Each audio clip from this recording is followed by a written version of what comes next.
West Bengal by-election 2024। এই প্রথম জোড়াফুল ফুটল মাদারিহাটে, 6 আসনেই ছন্নছাড়া BJP, Trinamool ছক্কা হাকাল গ্রাম শহরে। ভোটের ফলে বাকি 5 আসনের মতো মাদারিহাটও বিজেপির ছন্নছাড়া অবস্থা বেআব্রু করে দিল। পাশাপাশি আরও একবার ভোটের ফল প্রমাণ করে দিল, বাংলায় বাম কংগ্রেস এখন প্রান্তিক শক্তি। তৃণমূল কি ছয়ে হবে? এই ছিল প্রশ্ন। উত্তর পাওয়া গেল শনিবার, তৃণমূলই ছয়ে।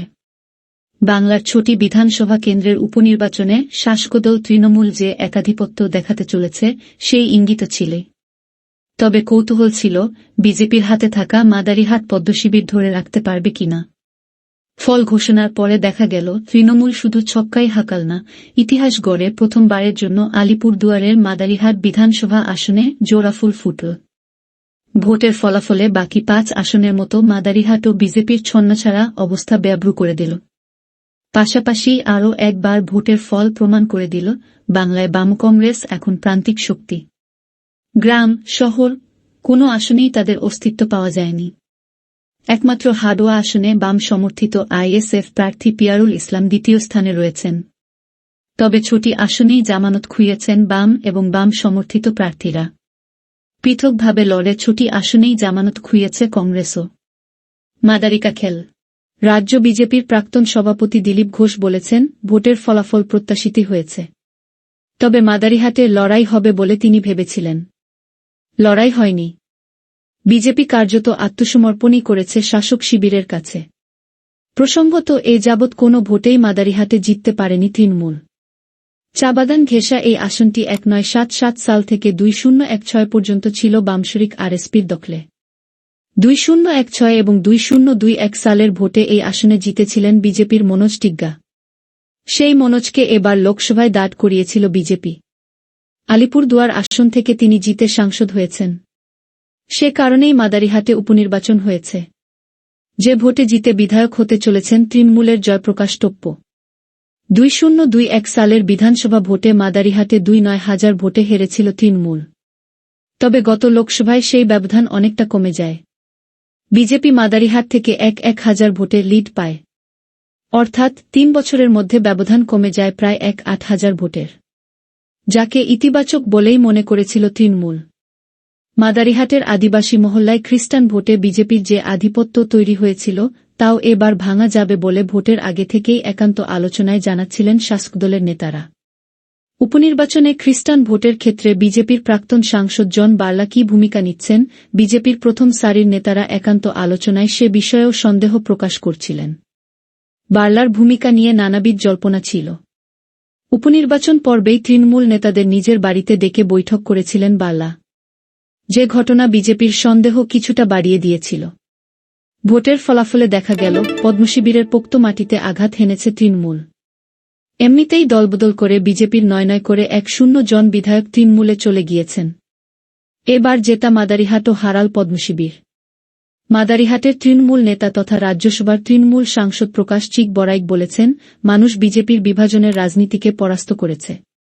মমতা বন্দ্যোপাধ্যায়ের উন্নয়নের পক্ষে রায় দিয়েছে। উল্লেখ্য, ভোটের আগেই প্রকাশ বলেছিলেন, মাদারিহাটেও খেলা হবে, হয়েছেও তাই। বঙ্গে বিপর্যস্ত বিজেপি। উপনির্বাচন ঘোষণা হওয়ার পরে প্রচার পর্ব থেকেই বিজেপিকে খুব একটা সক্রিয় দেখায়নি। পদ্মশিবিরের নেতাদের এমনভাবে ঝাঁপাতে দেখা যায়নি, যাতে মনে হয় বিজেপি জেতার জন্য নেমেছে। ফলে তৃণমূল খানিকটা ফাঁকা মাঠই পেয়েছিল। কারণ শাসক দলকে কার্যত কোনো বিরোধিতার মুখেই পড়তে হয়নি। ভোটের ফলেও সেটাই প্রতিফলিত। 6 মাস আগে লোকসভা ভোটে বাংলায় ধাক্কা খেয়েছিল বিজেপি। উপনির্বাচনে তার থেকেও শোচনীয় পরিস্থিতি তৈরি হল প্রধান বিরোধী দলের। যদিও রাজ্য বিজেপি এই হারকে বিপর্যয় মানতে চায়নি। রাজ্যসভার বিজেপি সাংসদ শ্রমিক ভট্টাচার্য বলেন, প্রত্যেক নির্বাচনী জয়-পরাজয় থেকেই রাজনৈতিক শিক্ষা নিতে হয়। তবে আমরা এটাকে বিপর্যয় বলে মনে করি না। সেই সঙ্গে শ্রমিকের সংযোজন, ইন্দিরা গান্ধীর মৃত্যুর পরে বিজেপি সারা দেশে মাত্র 2টি আসন পেয়েছিল।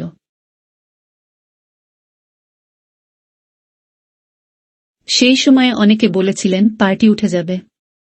সেই জায়গা থেকে আমরা সারা দেশে এই জায়গায় এসেছি। গ্রাম শহর। যে 6টি আসনে উপনির্বাচন ছিল, তার মধ্যে নৈহাটি এবং মেদিনীপুর শহরাঞ্চল।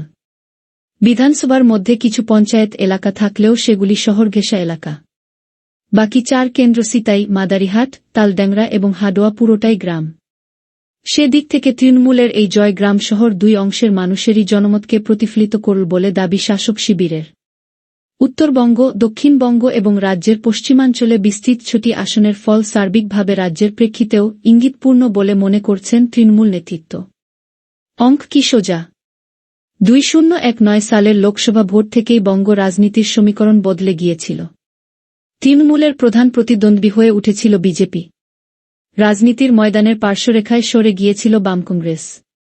সেই ধারা অব্যাহত ছিল 2021 সালের বিধানসভা এবং গত লোকসভা ভোটেও। উপনির্বাচনেও সেই অঙ্কের কোনো বদল হল না।